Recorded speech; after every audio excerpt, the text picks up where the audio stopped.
Much the same that I am now, actually, which is extremely curious. Extremely curious. I had a great teacher in high school. Her name is Jane Mastriano, who I'm still very close to. And she sparked my curiosity in writing. And the reason why I felt it was important at the time was not for the writing's sake, or not for storytelling purposes, but there are things in story, inherently in story, that can help me be a better basketball player, be a better teammate, better leader, understand emotions better.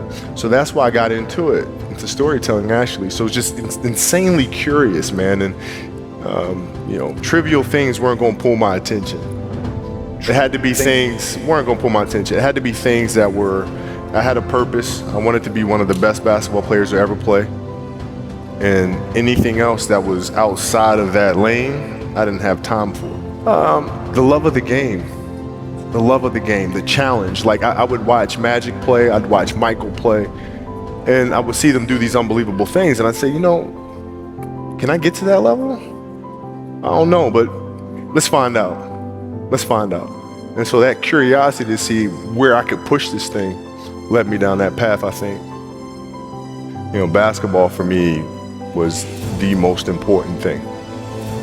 So everything I saw, whether it was TV shows, whether it was books I read, people I talked to, everything was done to try to learn how to become a better basketball player. Everything. And so when you have that point of view, then literally the world becomes your library to help you to become better at your craft. So at 13 years old, I had a kill list. And so, they used to do these rankings. It was Street and Smith basketball rankings. And I was nowhere to be found because I was like 6'4", scrawny, like 160 pounds soaking wet.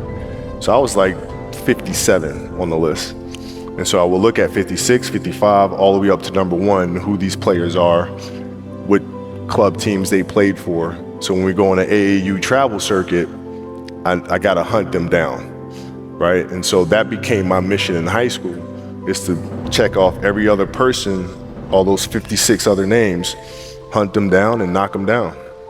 So when we played at 13, I would size you up and see what your strengths and weaknesses are. How do you approach the game? Are you silly about it? Are you goofy about it? Are you good at it just because you're bigger and stronger than everybody else, right? Or is there actually thought and skill that you put into it, right? And when I'd play to my weaknesses. I wouldn't play to my strengths. I played to my weaknesses. Because when you're playing summer basketball, there's so many games. So there's not a lot of skill work being done. So when are you going to get better, right? When you're playing in competition situations, you're only playing to your strengths. Why? Because you want to win, right? So what I would do, I was work on the things during those games that I was weak at.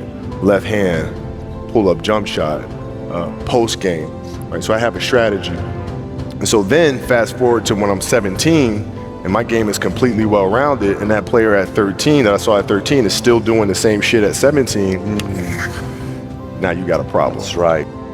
So what I found in the NBA is a lot of guys played for financial stability. And when they came to the NBA, they got that financial stability. So therefore the passion and the work ethic and the obsessiveness was gone.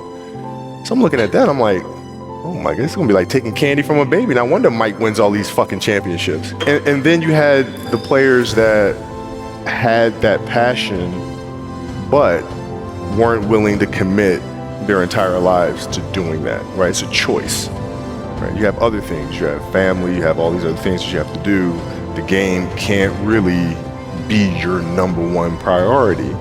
And so I was looking at that like, man, this is gonna be fun. Michael in particular, he's become my big brother. He's been my big brother since I first came in the league. And what was that process like? So I went to them and started understanding the ins and outs of the game and how they approach things and their level of detail and obsessiveness. And like for me, it's not, you kind of got to get over yourself. Like, it's not about you, man. Like, okay, you feel embarrassed. You're not that important. Like, get over yourself. Yep. Get over yourself. Right? Like, you're worried about how people may perceive you, and like you're walking around and it's embarrassing because you shot 5 air balls. Get over yourself, right? And then after that, it's okay, well, why did those air balls happen? Got it. High school, year before, we played 35 games, max. right? Week in between, spaced out, plenty of time to rest. In the NBA, it's back to back to back to back to back to back to back. I didn't have the legs. So you look at the shot, every shot was online. Every shot was online, but every shot was short.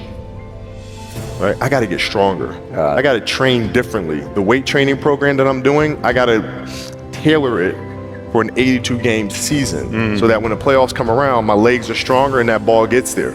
So I look at it with rationale and say, okay, well, the reason why I shot air balls is because my legs aren't there. I go, well, next year they'll be there. That was it. I mean, every day. I mean, since 20 years, it was an everyday process and trying to figure out strengths and weaknesses. For example, jumping ability. Now, my vertical was a 40, it wasn't a 46 or a 45. My hands are big, but they're not massive.